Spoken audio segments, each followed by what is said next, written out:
Hoy es viernes 28 de abril de 2023 y tenemos la reunión del espacio de investigación Bion Post Bion, que vuelvo a preguntarte, Ricardo, tiene más de 10 años. Yo creo que ya vamos por el año 12. Así que Sí, vamos a más o menos. escuchar, sí, más o menos, vamos a escuchar la reseña que hizo Dafne tan generosamente y después seguimos con nuestras puntuaciones. Así que te escuchamos, Dafne. Bueno, ¿qué tal a todos? ¿Qué tal? La reseña es del encuentro del 14 de abril. Continuamos con el texto de Resnick. Hilda empieza diciendo que para poder, a partir de los comentarios iniciales, que para poder desear hay que primero haber sido deseado. Para uno preocuparse, alguien se tiene que haber preocupado por nosotros. Ricardo hace la precisión del hijo como objeto de deseo, que es diferente al hijo como objeto de goce. En el hijo como objeto de goce es, vas a ser así. No, los padres indican, vas a ser así y no hay opción. No sé si esto está bien escrito, Ferber. Se refiere a una madre. Ricardo, F-A-I-R B larga A-I-N. F-A-R-B larga. A-I-N, Ferber, sí. Si no me equivoco, ¿no? Ya. Sí. ¿Sí? ¿Ese es? Claro. ¿Sí? No como está escrito acá. Ok. Después lo pasamos por WhatsApp bien. Pasalo por WhatsApp, el apellido bien. ¿Se refiere a Ferber Ricardo. en el teórico de relaciones objetales, él? ¿O es otro? No, es ese, sí. Ah, ok, sí. ok. Ya. Perfecto. Se refiere a que una madre es capaz de querer al hijo como es, que cuando una madre es capaz de querer al hijo como es, lo acepta como separado de lo que ella quiere que sea. Hilda precisa la diferencia entre neurosis,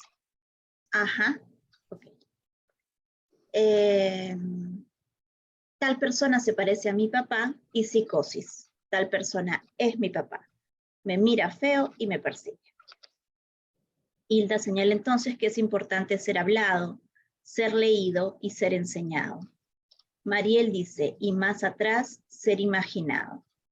Hilda precisa, ser ensoñado. Valeria dice que para Bion el niño no nace con estas capacidades, las ejerce porque las sintió por parte de la madre. Hilda precisa que para Bion la educación sentimental es la peor, porque es la que no admite agresión. Cuando no se admite la agresión, esta se transforma en violencia. Entonces, no es educación dejar suelto al niño en la selva directamente. Rodulfo precisa la agresividad como fundamental en el proceso constitutivo y diferencia agresión de agresividad. Hilda señala que Raquel Soifer dice que, por ejemplo, cuando un niño tiene dientes, quiere ejercitarlos. Es necesario entonces ponerle el dedo para que no muerda el pecho. Si no, la madre, se queda con la bronca adentro. Y si la madre sonríe en una educación, en un intento de educación sentimental, va creando un falso celo. Nos referimos también al consumismo en su raíz. Cuando el bienestar afectivo no puede ser satisfecho, lo que va avanzando es el deseo de un bienestar material que es insaciable. Llega hasta el punto de no expresar la necesidad de contacto consigo mismo ni con el otro.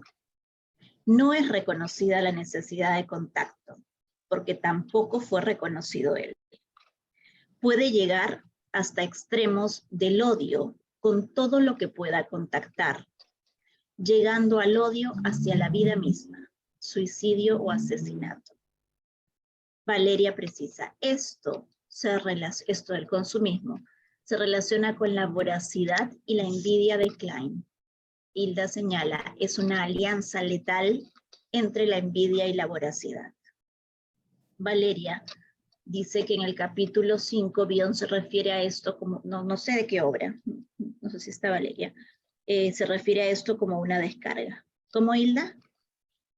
Es capítulo 5 de Aprendiendo de la Experiencia.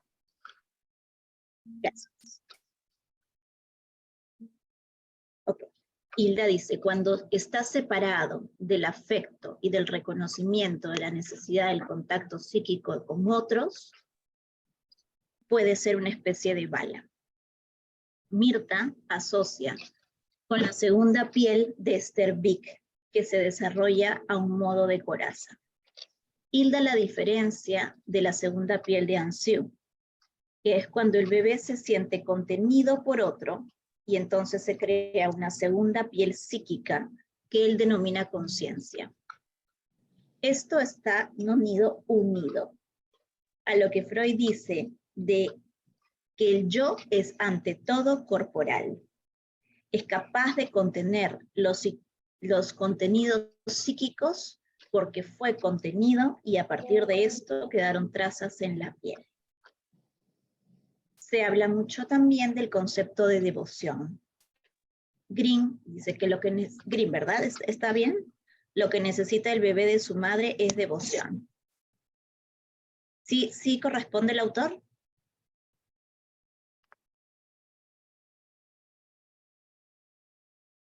Hilda, Ricardo.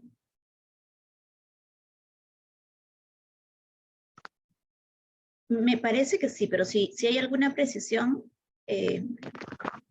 nos dicen, por favor.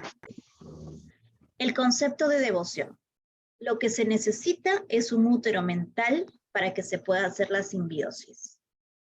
Luego se necesita un útero mental familiar para que albergue al adolescente y le ayude a separarse.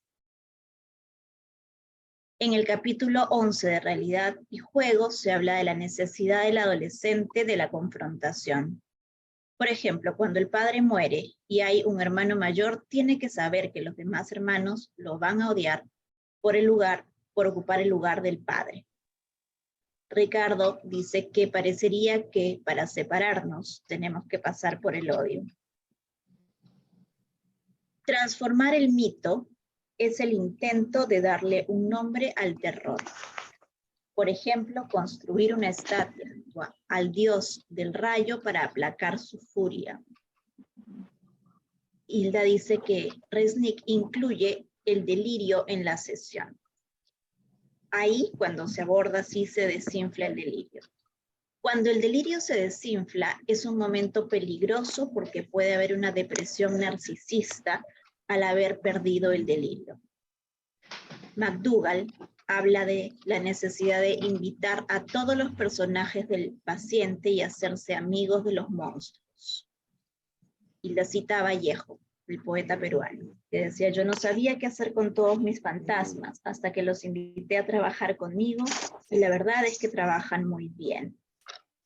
Bion señala que junto al predominio psicótico hay una parte neurótica que se da cuenta que está enfermo y eso complica todo. Y vuelve a citar que debajo de las masas psicóticas siempre hay un ser humano que pugna por nacer.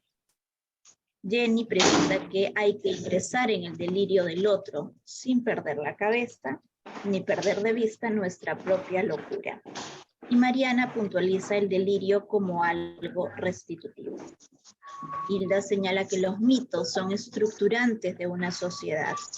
Es una narración de lo ignoto. Los mitos son a la sociedad lo que las creencias son al individuo. Y si esa mitología entra al individuo con características de certeza, es psicosis. La capacidad de fantasear en la psicosis está bloqueada. Y terminamos con una construcción conjunta que dice que los vínculos son los vínculos los que nos enferman y son los vínculos también los que nos curan.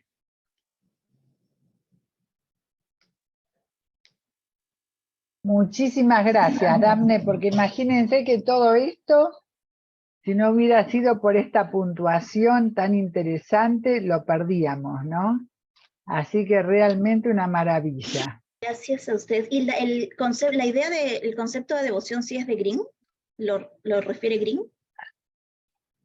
Lo refiere Green, en un congreso internacional lo dijo, aparece, si no me equivoco, en Locuras Privadas o en el otro, a ver, en este creo, en la Nueva Clínica Psicoanalítica y la Teoría de Freud.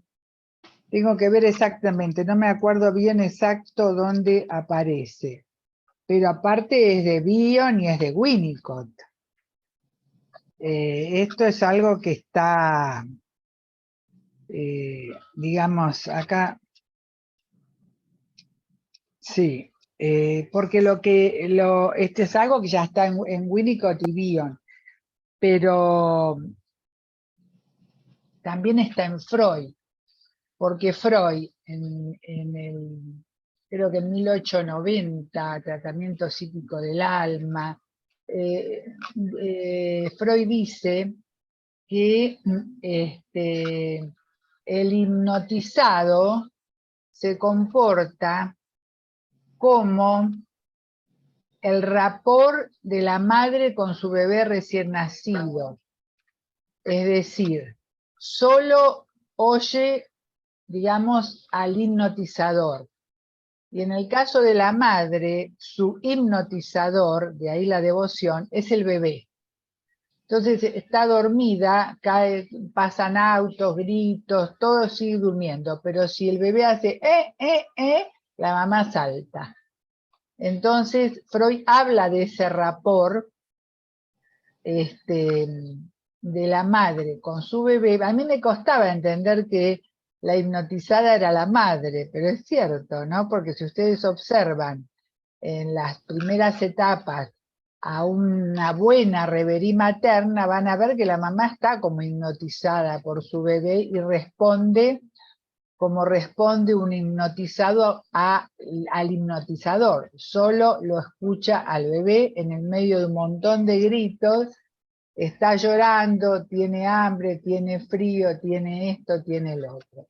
Bueno, esto hace a la devoción, o sea que Freud lo dice, ¿verdad? Y después le van dando forma los distintos autores, ¿no? Pero está buena la pregunta, porque habla de la devoción, que en realidad está muy representada en todos los cuadros de la Virgen con el niño, etcétera, ¿no? Que aparece esa actitud devota, ¿no? Y que también aparece la necesidad del tercero.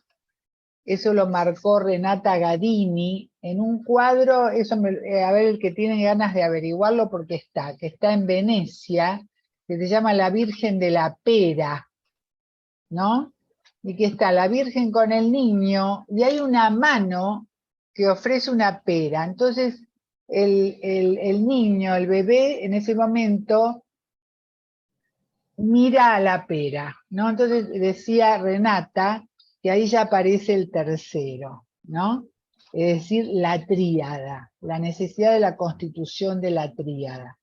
Lo que dice Green es que la devoción tiene que ver con la locura materna, porque claro, si uno solo escucha al bebé, es como una especie de locura sana, necesaria, de la cual el peligro es que si no está la pera al tercero, lo engolfe al bebé.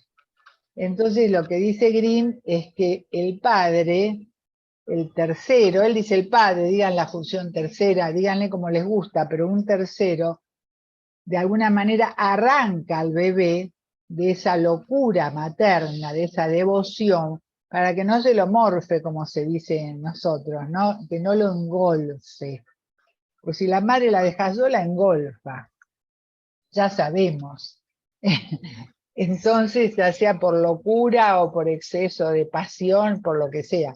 Entonces dice, el padre arranca y es necesario ese tercero, pero es necesario la locura materna que Green le llama la ibris. Vieron que en griego quiere decir la desmesura, ¿no? la desmesura de esa locura materna en los primeros tiempos del vínculo de la simbiosis normal de la madre con el bebé, de la ensoñación, la revería, etcétera, etcétera, etcétera. Así como es necesario luego ese tercero que seduce o saca al bebé de esa locura.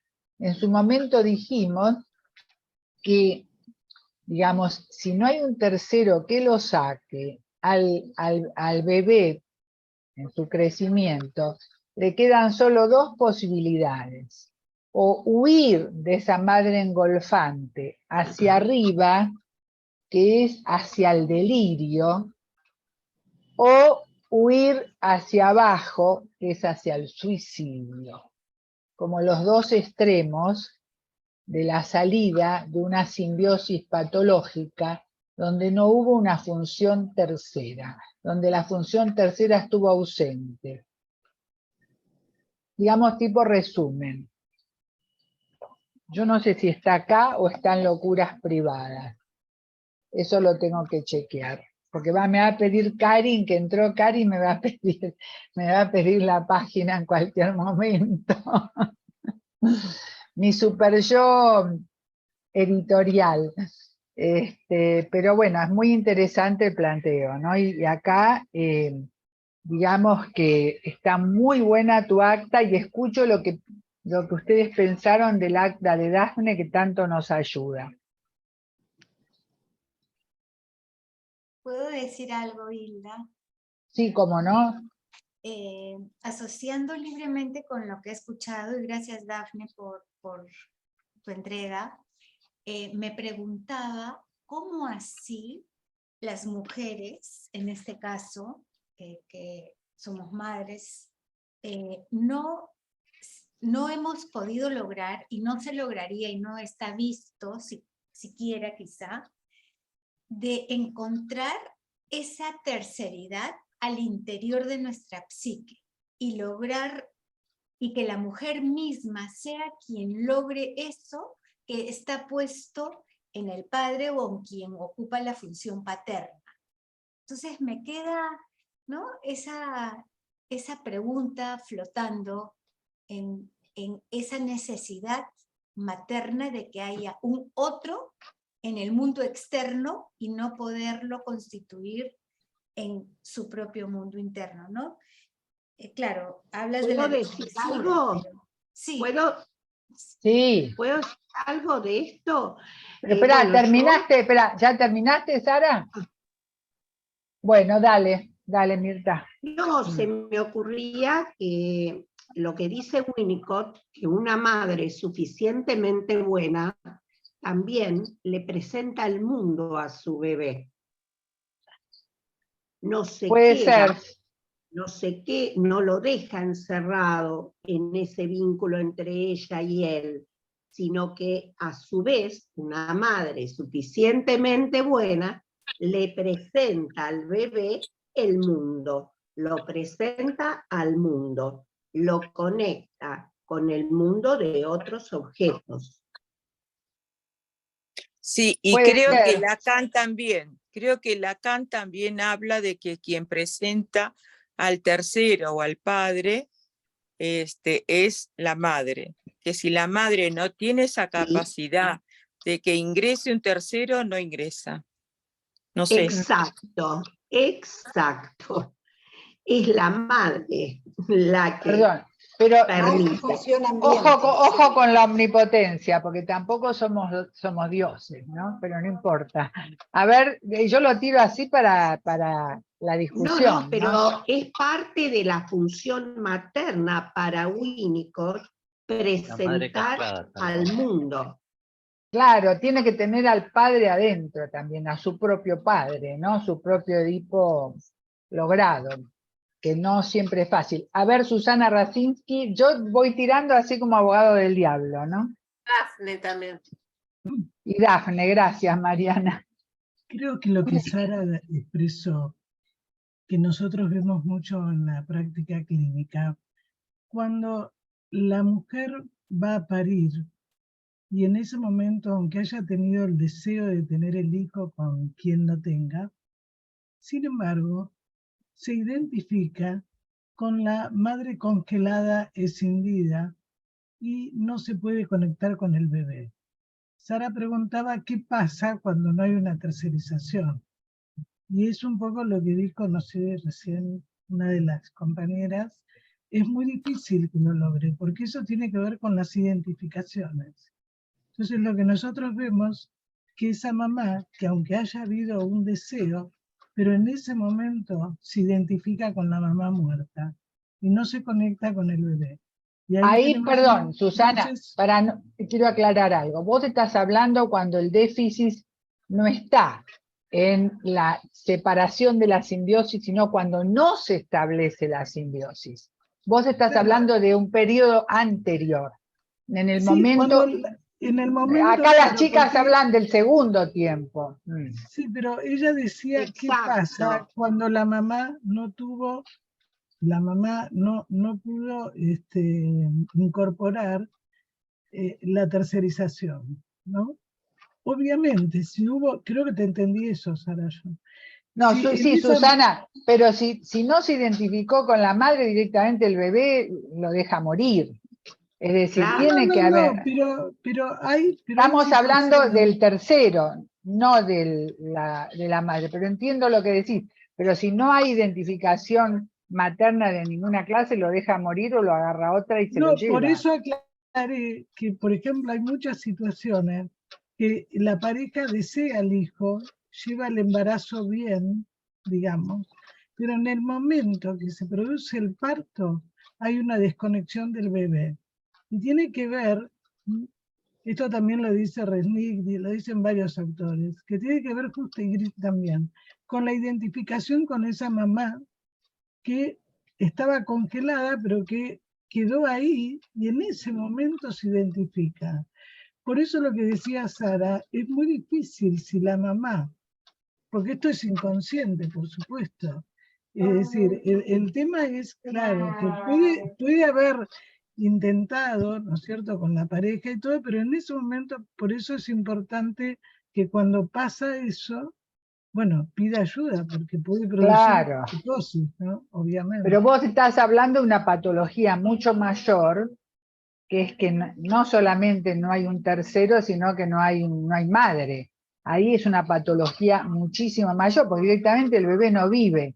Si no hay un tercero, queda, qué sé yo, queda psicótico, pero si no hay madre, va Hay derecho a la casos, muerte. sí, pero hay casos que, por ejemplo, mujeres que han hecho terapia, que han podido de alguna manera comprender lo que les pasaba, y en ese momento aparece esa identificación con algo congelado, clivado, ¿no?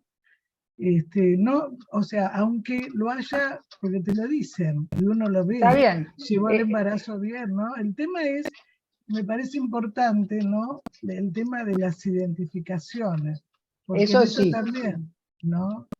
Cuando se habla, digamos, se incorporó el tercero o no, que no necesariamente. Pero primero tiene que incorporar el primero, claro. Sí, claro, sí, eso es Si no, no obvio. vive. Claro. No, claro. A ver, Dafne, ¿qué ibas a decir? Tengo a Dafne y ¿quién más? Mariana, ayúdame. Dafne. Es un comentario nada más, ¿no? Hace un tiempo una colega que trabaja aprendizaje y neurociencias, pero también tiene una mirada analítica, me contaba que había estado leyendo que el estado neuroquímico que se produce en la madre con su bebé es muy similar a un estado de adicción. Ahí está, hipnotizada. Ajá, y que digamos a nivel de neurotransmisores, todo eso lo que se produce es un estado de adicción, y en el bebé algo parecido. Pero entonces cuando el niño, por ejemplo, va al colegio, ya sabemos Bueno, que una adicción, ahí no. pero se produce la separación. Entonces, una adicción habitualmente se reemplaza por otra, ¿no es cierto? Entonces, ¿qué pasa? No, Cuando la perdón, madre, Dafne. sí. Claro, perdona que te interrumpí, sí. Pero para poder ir al colegio tiene que haber habido un tercero. Claro. Pero La entonces cuando deja adicción entrar, es normal. Hay una adicción normal, pero Los primeros meses. esta colega hablaba de la necesidad del niño y también de la madre de tener otras cosas, otros intereses, terceros, para que otros elementos también desarrollen, digamos, reemplacen un poco esta primera adicción e igual se produzca una sensación de satisfacción en el cerebro. Entonces, que los dos tengan, la madre y el hijo, algo gratificante al Claro. momento de la separación. Por eso Bion dice en la página 59, ya que está Karin, aprendiendo de la experiencia, de mi edición, que es viejísima, dice, ¿qué ensueña la madre? La madre ensueña a su bebé y al padre.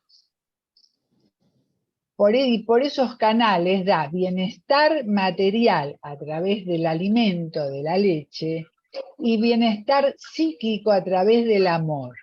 Y si eso no se da, el bebé lo va a recibir de alguna forma, la falta de amor por el bebé y por el padre. Ahí Bion todo el tiempo habla de cómo se constituye el germen del amor. Y cómo si eso no se da, el bebé lo percibe. Y empieza a separar, como les insisto siempre, el bienestar material, porque si no chupa o no toma la mamadera, no come, se muere por inanición, del bienestar psíquico que no es satisfecho, porque no es una madre que ensueñe al bebé y al padre, por los canales que le transmite amor. Y entonces empieza a satisfacerse solo con el bienestar material y va perdiendo la necesidad de contacto psíquico con el otro. Como esa búsqueda de satisfacción material no tiene fin, consumismo, jamás se sacía, ¿no? Lo lleva, digamos, a negar la necesidad de contacto psíquico que se quedó ahí atrasado, hasta el punto de odiar implicarse con otros, odiar el vínculo con otros, odiar querer a alguien, y de ahí al odio a la vida misma, al asesinato y el suicidio, palabras de Bion y de Winnicott, perdón, hay solo un paso. Era esto lo que yo quería marcar. Lo que apunta Susana es que no se establece la ensoñación materna, digamos, porque se quedó ahí congelada. Ahora, y entonces todas las derivaciones a donde podemos llegar, que cuando uno lo leía decía, qué exagerado, Bion, ¿no? Qué exagerado, Winnicott, etc. Y después te das cuenta que no, porque si vemos la película Joker, nos damos cuenta que no exageraba nada, por ejemplo, ¿no? O si vemos Tenemos que hablar de Kevin, como dijimos la otra vez, nos damos cuenta que no exageraba nada. Yo ya me confundo si lo vimos acá o no, pero ¿se acuerdan de Tenemos que hablar de Kevin? Si la vimos, digamos, ¿no? Sí, Sí, lo sí. trajimos al grupo. Yo la he visto, sí, es muy... Aparte la trabajamos en el grupo. Sí. Entonces, primero, ese rapport necesario para la vida que habla Freud, que es que algunos lo traducen como adicción. Puede ser una manera, pero adicción tiene un tinte patológico, ¿no? Yo diría ese rapport intenso, esa devoción, que tiene que ver con lo hormonal también, seguro. Sí. Cuando no funciona alguna hormona, eso no anda. Y yo me acuerdo que tiene que ver también con lo que dice Ricardo, el bebé como un objeto de deseo y no como un objeto de goce, si entran por la vía de Lacan, ¿no? Y yo me acuerdo que cuando yo daba estos seminarios de grado en APA, bueno, ahora los sigo dando, pero hace muchos años daba específicamente, no me acuerdo, Reverí, en un lapso, Reverí, y apareció en una revista una maternidad, una mujer que había tenido a su bebé en la tapa de la revista, ¿no? y estaba, digamos, como para ir a una fiesta para recibir el Oscar, y el bebé recién nacido desnudito acá, ¿no? Y yo le dije a todos, ¿ven esto? Bueno, después de la foto lo tira a la basura. Fui un poco terminante. Fue funesto el final de ese bebé, pero no viene a cuento. Lo que les quiero decir es que ahí está el bebé como objeto de goce, que dice Ricardo, para lucirse, para mostrar que a los 10 días está colgada de un palo, y que puede hacer esto, y que puede hacer el otro, y que puede ser aquello, menos conectarse con el hijo, ¿no? Es trofeo, un objeto es trofeo. como un objeto trofeo, o, claro, porque se denigra esos primeros instantes. La cultura denigra el rapport materno, que es imprescindible para la constitución del psiquismo, de la función materna, si le quieren llamar, para no entrar en disquisiciones.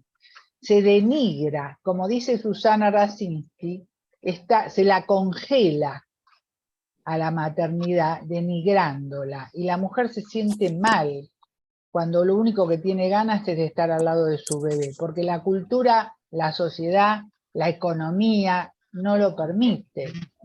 Entonces la mujer se siente antigua, que no es como todas, etcétera, que ya tiene que estar bien, que ya tiene que estar en el gimnasio, que ya tiene que estar acá, que tiene que estar allá.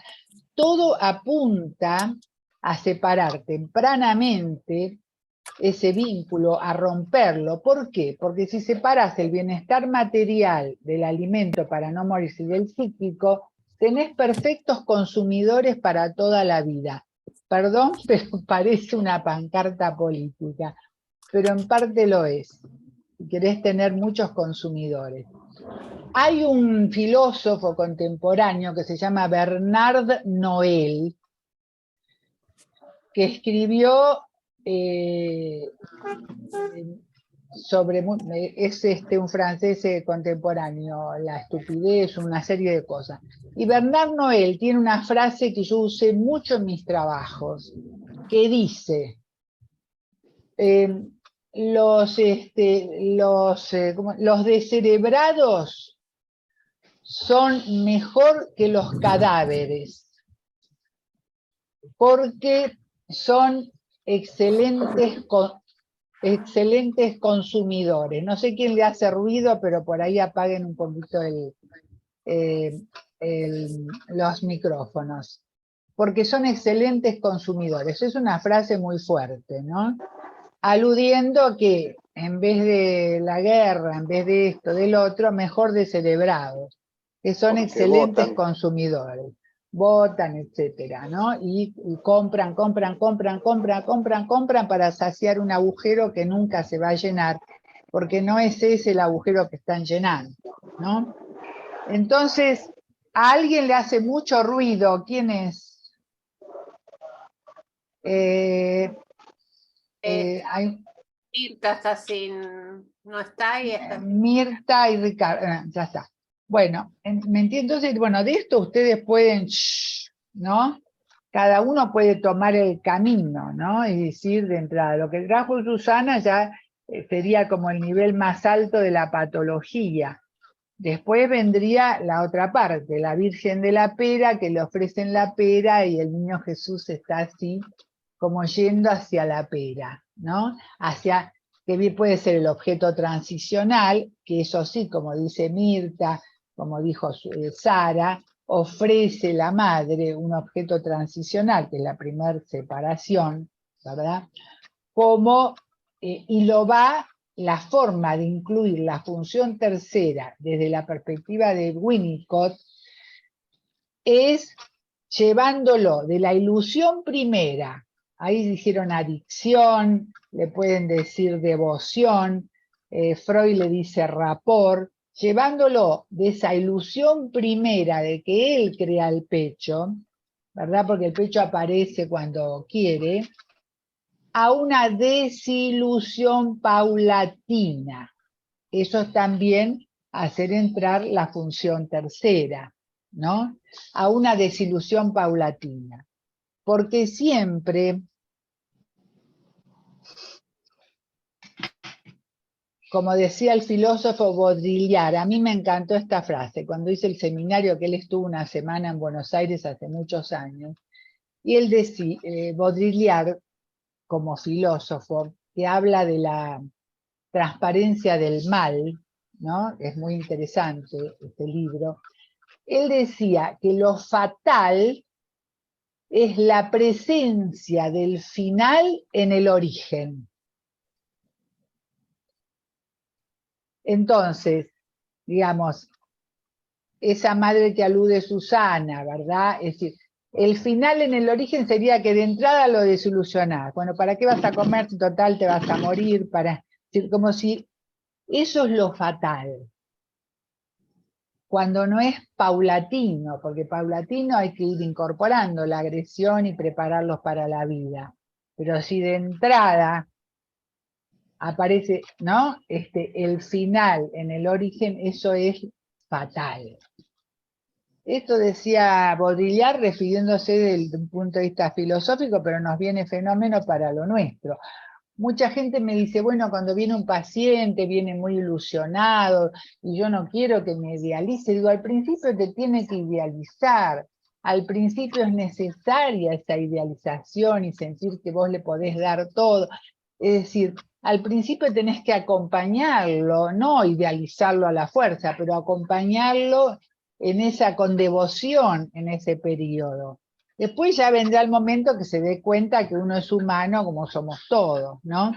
Pero al principio necesita esa escucha, esa ilusión de encontrarse con la solución para su vida. Después, bueno, se va viendo lo que se puede hacer. Pero de entrada no decirle, bueno, mira, acá no vas a encontrar nada porque yo soy tan humano como vos y para mí todo eso es terrible, ¿no? Claro, todo comienza con una ilusión, porque si Claro. no hay motor. Si lo mismo que en el amor, si de entrada vas a decir, bueno, pues ya no vamos a pelear, vamos a meter los cuernos, qué sé yo, terrible, ¿no? Nos Es decir, vamos a separar. nos vamos a separar, no vamos a tirar con los pibes. Tratemos de tener una ilusión de que eso se pueda superar, ¿no? Ir bajando de a poquito, el landing que sea despacito, ¿no? A Claro, eso tierra. también es las fallas del ambiente facilitador.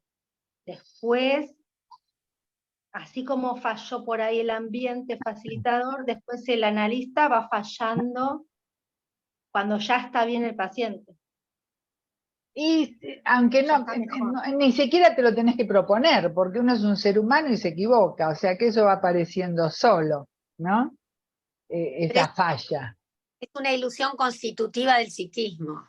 Claro, como una ilusión. Y después solo va cayendo. Ahora, eso sí, el peligro es el abuso del analista. Yo para esto les recomiendo que escuchen la audición de Susana ayer con Luis Jorge Martín Cabré, hablando de abuso y desmentida, porque es una joya, una joya, una joya.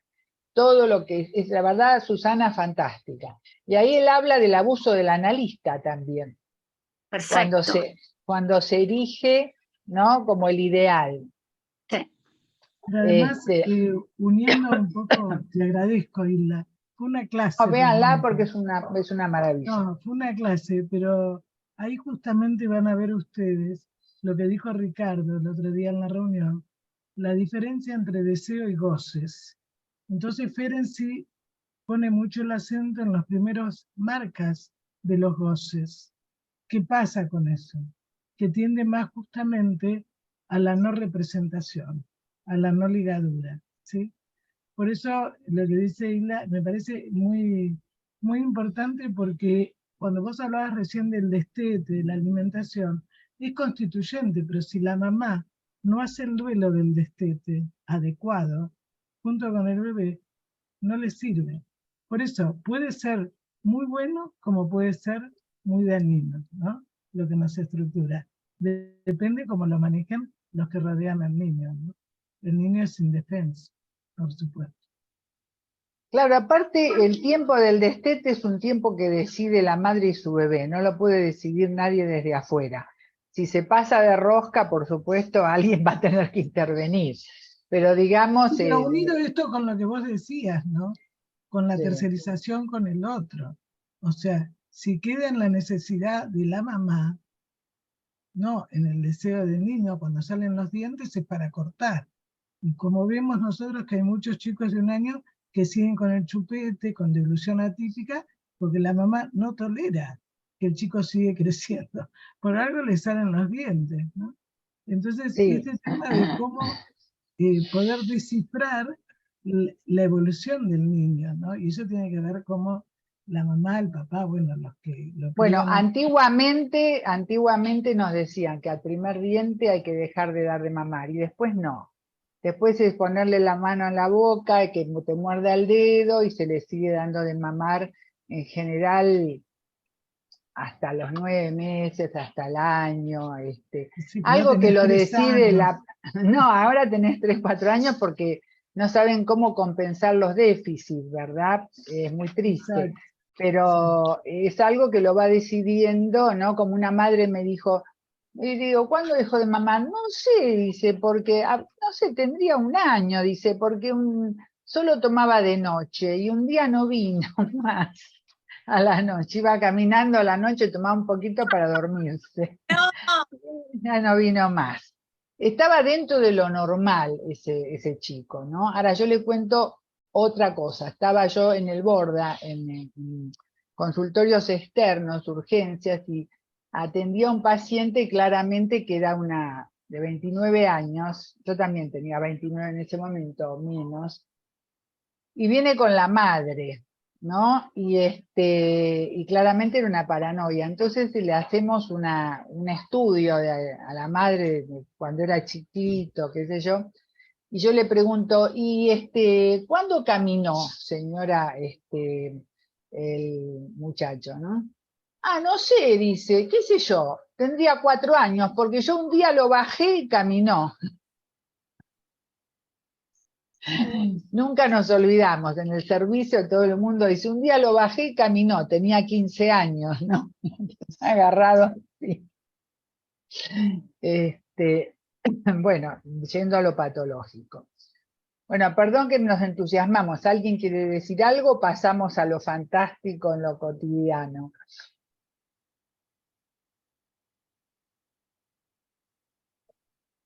No, muy buena la pregunta o la reflexión de Sara. Nos hizo trabajar a todos. Sí. Y falta. Pero algo más, me deja pensando cuándo termina esa devoción. O sea, no es necesario solamente concretamente un tercero, porque el tercero es la cultura, la escuela, Sí. no sé, el profesor de fútbol, lo que es pero ese es un corte interno, es un límite interno, que está internalizado primero. Claro. Pero nosotros seguimos reflexionando qué pasa cuando no está ese corte interno. Y claro, son los pacientes que tenemos. ¿Hasta dónde? Por más de que vayan los chicos al colegio, no sé hasta cuándo está la devoción. ¿Cuánto puede durar? Vos dijiste que hay un tiempo natural. Los primeros meses, lógico, los primeros Pero meses. ¿por qué una mamá está conectada como si fuese una simbiosis, ¿no? Pero aunque los chicos sean más grandes, ¿cuánto está? O sea, Sí, por ejemplo, dura mi hijo toda la se puede vida. toda la Claro, vida, o sea, no entiendo bien claro. cuándo uno suelta directamente así. Nunca, Nunca, pero nunca. creo que el amamantamiento también marca un punto, y el destete.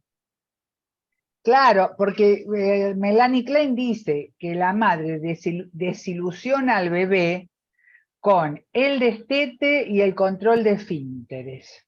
Son las dos cosas donde la madre desilusiona al bebé y todas las cosas que vienen en la vida que lo van Pero desilusionando. Pero ese pero vínculo nosotras permanece. Bueno, mejor que permanezca, pero no Claro, que sea pero psicótico. Mm. Pero Valeria, eso tiene que ver qué cosas proyecta la mamá en el bebé. ¿Viste cuando Freud dice que el enamoramiento tiene que durar un tiempo, no toda la vida? ¿Eh? Con Entonces el tema suerte. es cuando, claro, esos chicos que dicen tienen 40 años, pero si no pasan por la vagina de la mamá, o sea, por la casa de la mamá, no pueden estar. Bueno, pero el tema es, claro, ¿qué está poniendo la mamá ahí? ¿No? La mamá o el papá, es decir. Ahí Lo Arnaldo lo que interesante- dice que está el que no se puede desprender de la madre porque está siempre esperando que le dé lo que nunca le dio, ni tampoco le va a dar.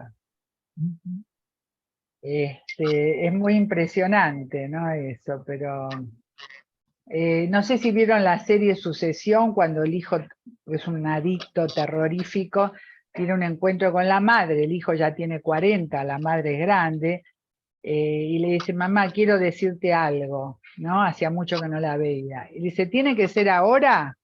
Bueno, sí. ¿Y es algo triste? Y bueno, sí. Ah, no, entonces no, porque hoy ya escuché mucho. ¿Lo podemos dejar para mañana? Seguí drogándote, ¿viste? Seguí drogándote porque la droga no te falla. Ese es el problema, ¿no? El mensaje es ese. Claro, pero esa es la mamá que seguramente cuando ella quería sí le daba. Cuando el chico lo pide, no, ¿no? Esos dobles mensajes. No sé, ahí no aparece, pero me imagino que sí. Perdón, ¿quieren pasar a la lectura de lo de hoy? Yo digo porque hay mucha tela para cortar en lo que vimos, ¿no? O seguimos trabajándolo, no sé, Ricardo, ¿por dónde anda? Ricardo, lo perdí. Esto también se va a ver en lo que vamos a leer ahora. ¿Qué Sí. pasa con la elongación, la motricidad del cuerpo? ¿No? Sí, por eso pensaba que lo podemos ver ahí, sí. Ahí volvió Ricardo. ¿Había algo que quedó de la vez pasada, Ricardo? Yo no me acuerdo exactamente. ¿Me escuchás? Desmuteate, Ricardo. Estás muteado. Gracias, Mariana.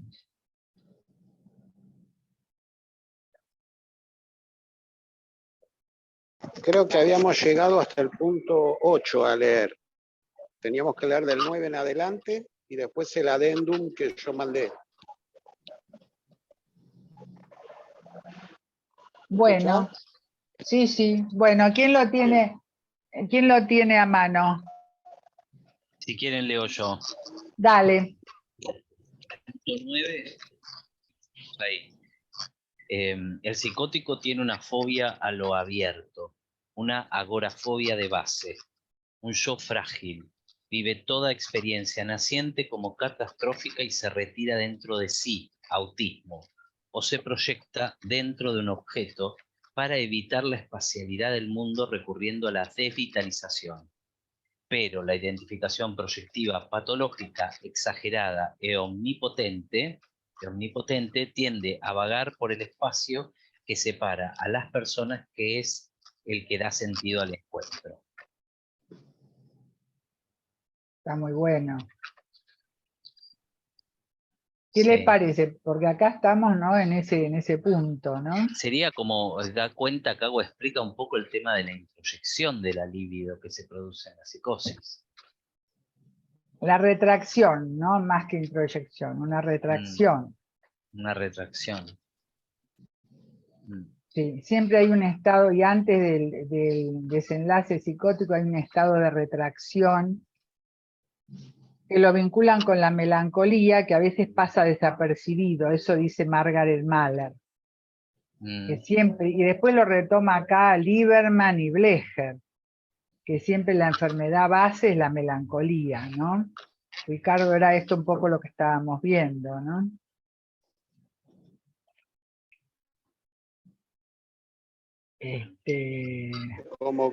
Como que hay dos alternativas de defensa. Una alternativa es la autista y la otra es la proyectiva. A veces tiene periodos que tiene más autista, a veces periodos que tiene más proyectiva. Y esa es la Claro. diferencia entre una psicosis más melancólica o persecutoria. Digamos, el vaivén ese. Y Con en un la, sesgo- claro, en la persecutoria proyecta. Proyecta, está en la proyección.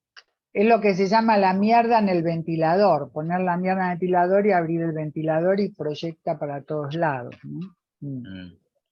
Si te acordás, Klein dice que la posición es Paranoide. paranoide.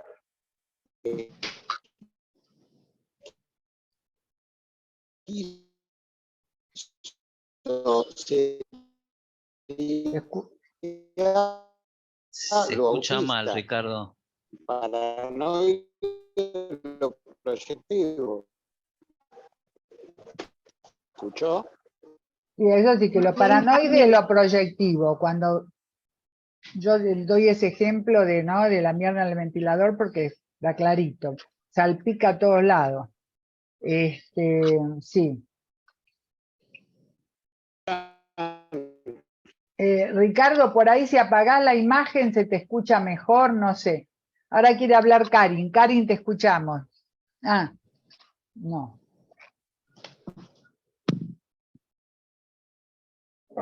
Sigo al punto 10, si quieren. Dale. Dale.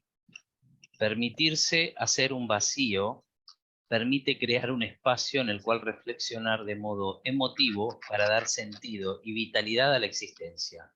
En cambio, cuando el espacio mental está lleno de delirio o de ideología, no se genera ningún espacio para pensar, sufrir o gozar. La creación del vacío es el fundamento para tener un atelier para pensar. Ajá, qué interesante, un espacio.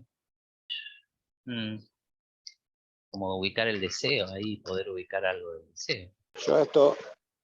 Yo esto lo relaciono con el concepto que yo trabajo del espacio enigmático. O sea que cuando el objeto te decepciona, poder generar un espacio enigmático donde te retirás, donde se puede pensar.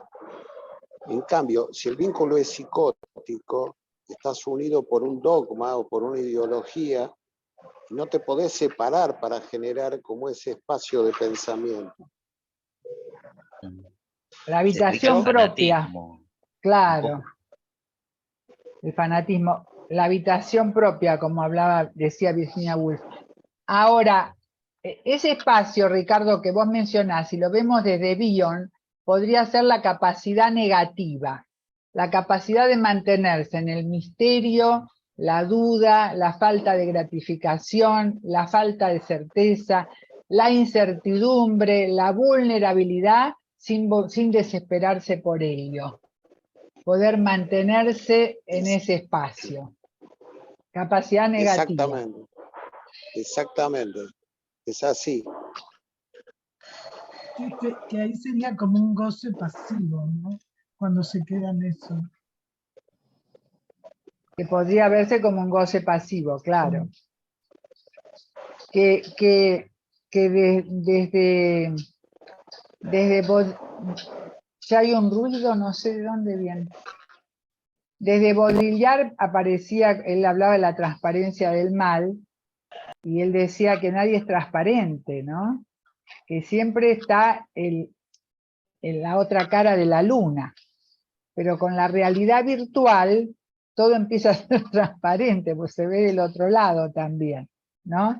Entonces él hacía toda una serie de inferencias filosóficas respecto al mundo con eso, ¿no? Pero, es decir, aceptar la no transparencia, que no podemos saber todo, aceptar que no sabemos, aceptar que hay un lado oscuro al cual nunca podemos acceder, ¿no? Es decir, yo creo que ese es el espacio enigmático que nos habla Ricardo y que se constituye cuando uno ha introyectado un objeto voluntariamente comprensivo, porque si uno no introyectó nada, es puro vacío. En vez si uno introyectó, puede hacer un diálogo con ese objeto introyectado y bancarse la frustración por un tiempo. bancarse no saber, bancarse la duda. Ahora, si adentro no hay nada, te traga el gap, te traga el agujero, ¿no?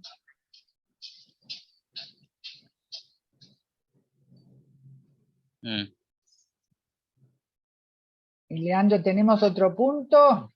A ver, vamos con el punto Pues yo no lo... 11. En el Ujú. deseo hay nostalgia de lo ausente, en cambio en la avidez no hay deseo sino compulsión, Claro, está perfecto. ¿no? El espacio para que haya deseo. En el deseo hay nostalgia de lo ausente porque has sido deseado. Para desear tenés que haber sido deseado. Entonces, si no está eso que deseas, bueno, hay nostalgia de lo ausente. Pero en la avidez, que sería la voracidad, es cuando el bienestar psíquico se separa del material. ¿Qué es lo que dice? Sigue viaje.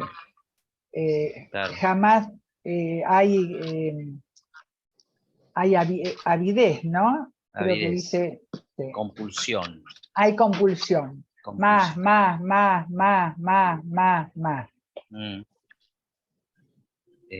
Sí. El punto 12, la idea de los genitores bien combinados permite integrar una función materna contenedora con una paterna organizadora y se confronta contra la imagen persecutoria de los genitores mal combinados. La idea de los genitores bien combinados.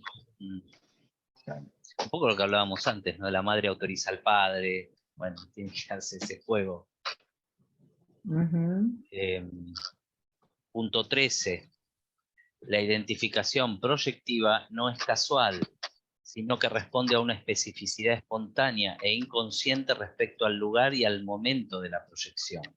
Las proyecciones se realizan sobre todo cuerpo a cuerpo, a un cuerpo humano o de la naturaleza o a un cuerpo celeste. Muy interesante. Punto 14. Para Bion, la madre funciona como un contenedor de las sensaciones que hace tolerable el dolor y posible el placer al transformar el hambre en saciedad, la soledad en compañía. La imagen materna ideal está siempre disponible para rescatarnos de la incerteza, el miedo, el terror y la dispersión. La función paterna asume la responsabilidad de restituir al niño la posibilidad de una desilusión tolerable.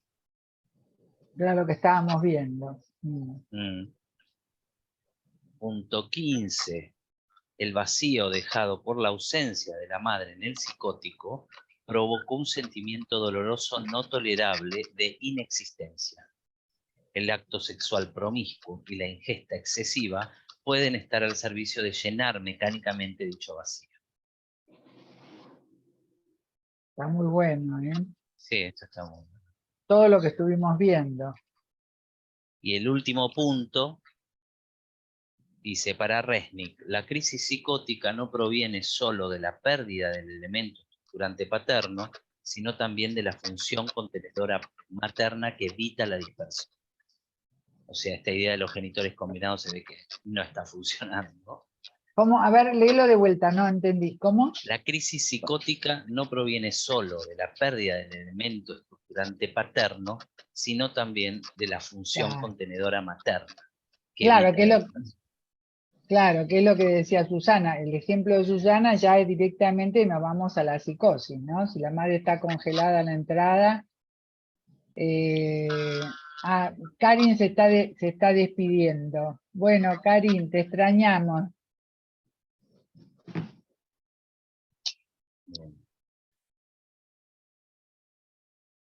Y finaliza diciendo, ocurre en la psicosis una diseminación de lo que se condensa habitualmente en el sueño, ¿no?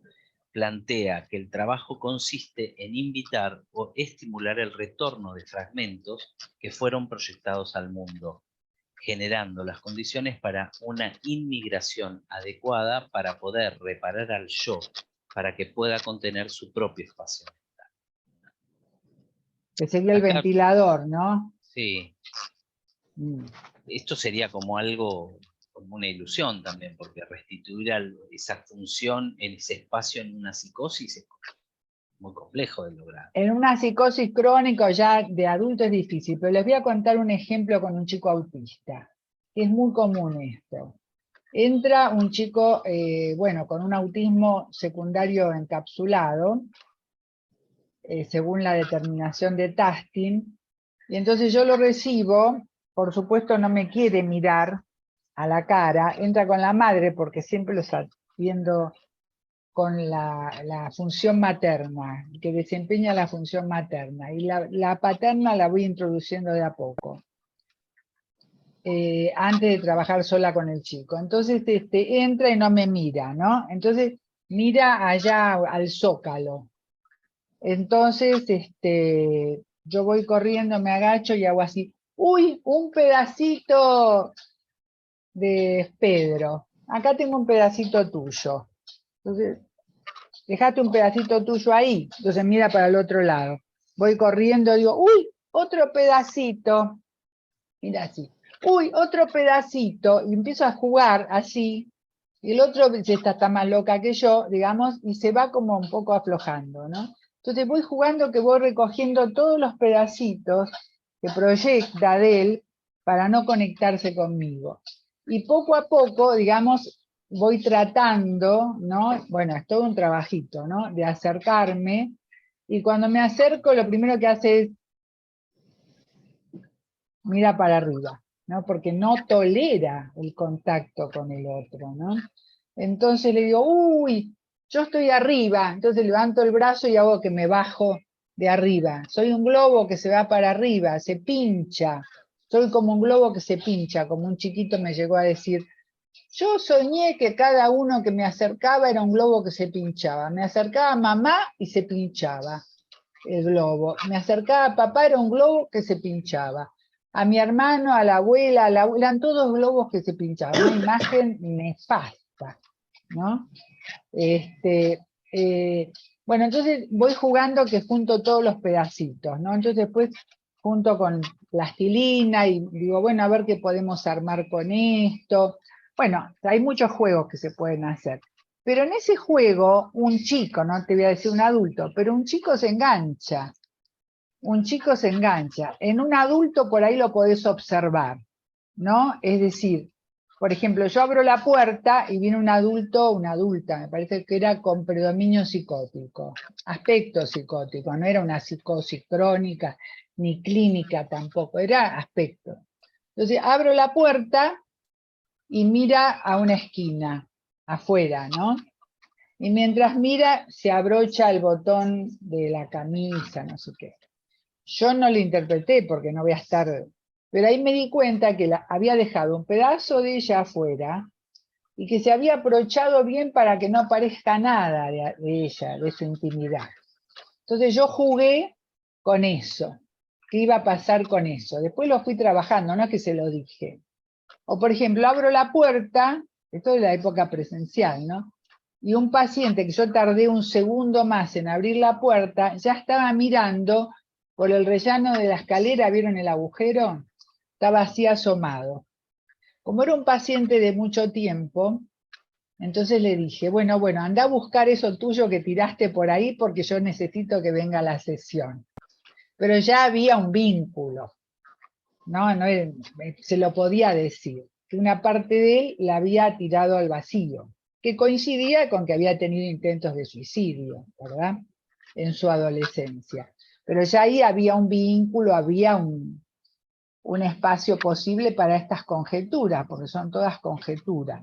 Pero siempre van a ver que es bastante común que dejen un pedazo afuera, o por el que cae por el agujero, y son todos pequeños detalles que Bion dice de lo preverbal, que hay que estar atentos, porque ahí te cuentan todo, en lo preverbal, en la manera en que entran, ¿no? Pero es interesante el esparcirse. Bion en un paciente le interpreta, cuando el paciente mira en una esquina y le dice algo de ahí. Yo lo aprendí con la supervisión, pero Bion lo dice volviendo a pensar. En el paciente y en ese que se juego sabe. lo que vos Lo que vos decís es como que se va armando un espacio ahí, en ese Sí, yo, sí. hay algo que se puede armar. Algo como que sienta que yo pueda contener el desparramo que hay, psíquico que tiene, cuando se encuentra con el otro y se muere de terror por el encuentro. Que se esplitea toda la cabeza y se desparrama para todos lados. En general, sobre todo cuando se mira para arriba, tenemos que pensar en aspectos psicóticos predominantes, ¿no? O sea, mira, para arriba, porque es el máximo de Sí, irse. de proyección. De irse lejos, ¿no? Sí. Sí. Son ejemplos, digamos, para movernos, ¿no?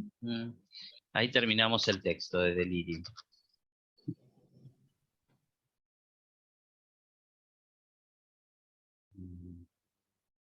¿Empezamos con el otro? Bueno, bueno. El punto 1 de lo fantástico en lo cotidiano, de Resnick. Dice, el tono muscular del cuerpo indica la disponibilidad mental que acompaña toda tarea.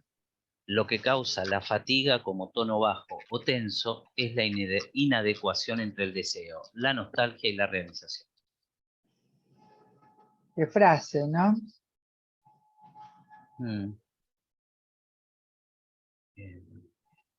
Sí.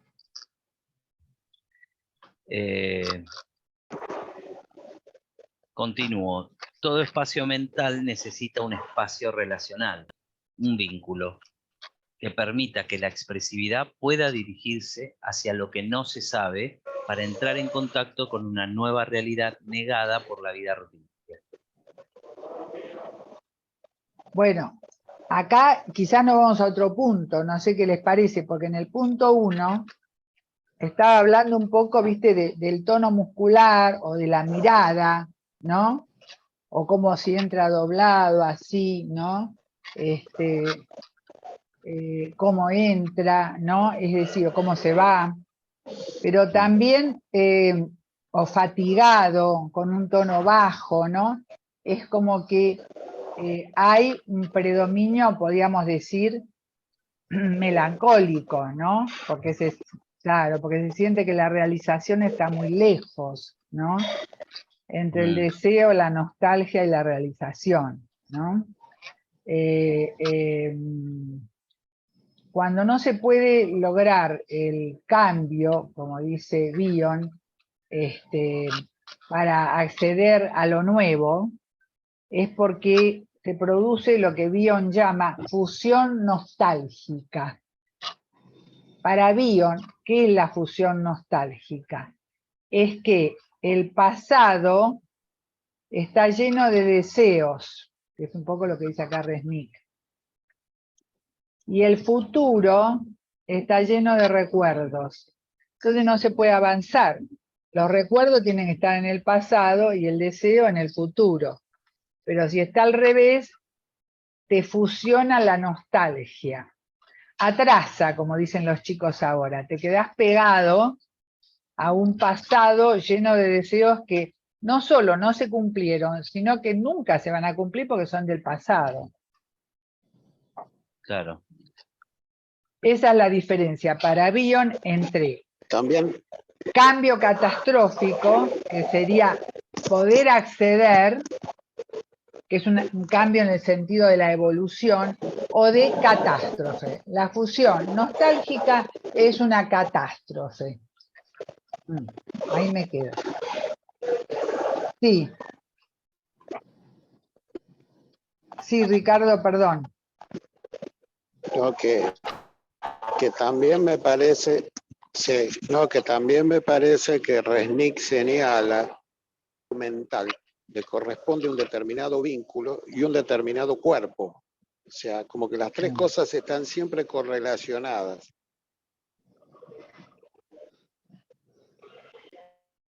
Está muy bien, claro. Porque cuando un paciente entra así como, ¿no? Como con una carga, un peso tremendo, ¿no? Está hablando de esa fusión nostálgica. Como que tiene una carga que no lo deja ni respirar. Mm.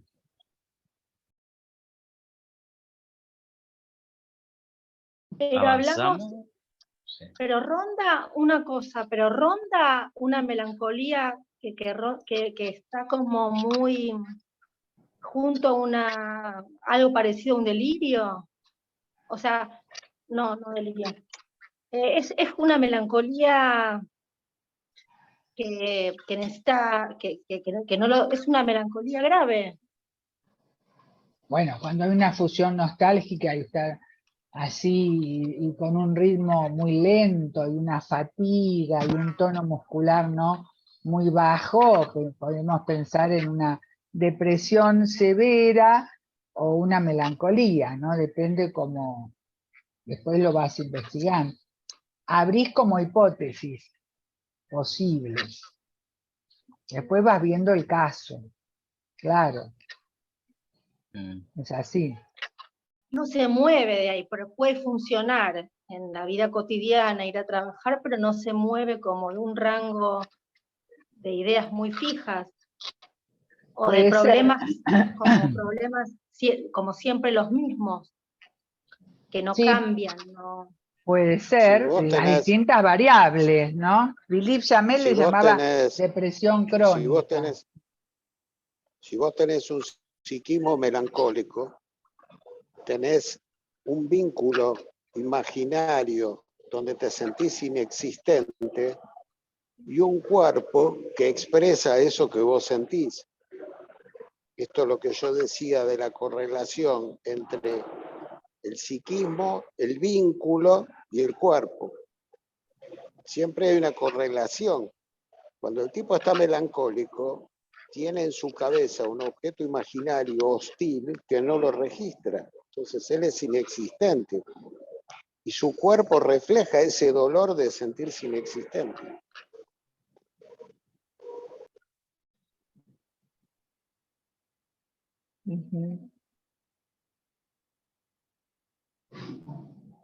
Por eso, Ricardo, es tan importante lo que decís, que tiene que ver cómo el analista tiene que tener la percepción de ese cuerpo. ¿Sí? El cuerpo muestra lo que le está pasando. Por eso también la Pierre trabaja mucho todo lo que es en simbología del movimiento, todo lo que es el tono muscular, la motricidad, el ritmo, todo esto que Resnick lo toma, por supuesto, porque uno lo ve mucho más claro en la psicosis, pero también en otros cuadros que no son de psicosis, ¿no? Lo que vos decís es fundamental, Ricardo. Sí, es muy importante introducir esa variable, ¿no? Porque a veces muy interesante los aportes. Ahora la pregunta del millón es ¿quién va a hacer el acta? Si nadie lo quiere hacer, lo hago. Bueno, todo el mundo te aplaude, Valeria. Es una buena práctica. Yo sé que no les gusta, pero es una buena práctica. Yo la pregunta del millón, porque vamos dejando. Pero ¿cómo se sintieron? A mí me parece que fue muy rico, ¿no? Todo lo que vimos. Sí, totalmente. Muy interesante. Valeria, yo tomé apuntes hoy. Si quieres la puedo hacer ahora yo y la próxima tú, como prefieras. Porque igual tomé apuntes. Bueno. Como prefieras. No, está bien. Si nadie la quiere hacer. Se pelea. Ella dijo si nadie. Muy bien, me encanta, me encanta. Pero está bueno. La haces la próxima, ¿te parece? Se pelea, ¿no? Sí, la hago la próxima. Sí, no hay problema. Sí. Una pregunta. Bueno. Dale. Y yo, cuando leí esta última parte que se leyó ahora, que vos la mandaste, me había surgido una pregunta, pero estamos ya sobre el final. Sí, en todo caso, si te parece, retomamos la próxima o... Retomamos la próxima, pero decí la pregunta, para no olvidarnos. Bueno, creo que sería extensa la respuesta, pero por ahí no. Bueno, no, la pregunta que sea puntual. Bueno, la pérdida hay un párrafo que dice, ¿no? En este texto de Resnick, que la pérdida de todo objeto amado o deseado ambivalentemente, pero al mismo tiempo necesario, nos pone frente a un duelo. Pero si puede hacerse con el analista, se restituye al yo la presencia viva del objeto faltante, la parte del yo infantil que se había perdido con el objeto. Entonces, la pregunta es, ¿siempre se puede hacer con el analista? O sea, con suerte, con suerte. claro, porque me parece como un proceso muy difícil, que me supongo en principio, claro, no depende del paciente también, pero me supongo que debe llevar tiempo y no siempre tal vez se logra, ¿verdad? Resnick pone el acento en que vos no podés hacer que el objeto perdido vuelva, pero sí podés hacer que resuciten los aspectos del yo que se fueron con el objeto. Claro. Eso. Y se lo dice en base a Bion, porque Bion dice, los hechos no se pueden cambiar. Lo que podemos cambiar es acceder a una nueva comprensión de los mismos hechos, que sería esto, por ejemplo, que dijo Ricardo. Se puede acceder a una nueva comprensión, pero los hechos no se pueden cambiar. Esto lo dice, hace como una extensión de Bion, ¿no? Con esto, que es muy interesante, ¿no? Bueno, por hoy vamos a terminar y me falta Karin o Mariana para la próxima, porque hoy es... El 12 de mayo sería la próxima. El 12 de mayo, gracias, Leandro. Para el 12 de mayo nos encontramos, estamos ahí, justo porque el 13 es el libro, el 14 tenemos una agenda intensa de día. Vamos a en el chat ver un poco cómo se organiza la presentación en APA, que es... digamos, la que nos tocaría más de cerca, porque los otros son presentación de libro y qué sé yo, martes 16 de mayo a las 9, que es actividad de instituto. A ver, cada uno piense qué le gustaría presentar del trabajo que venimos haciendo. Vamos a jugar un poco y trabajar un poco vía chat, ¿no? ¿Qué les parece? Bien, yo soy muy nuevito, así que no me animo a nada. Pero vas a estar, eso Soy es lo un importante. infante en esto. Bueno, sí. Nos vemos la próxima, entonces. Bueno, ahí. Nos vemos la próxima, pero vamos viendo en el medio. Gracias. Chao, Un beso buena grande. semana. Buen fin.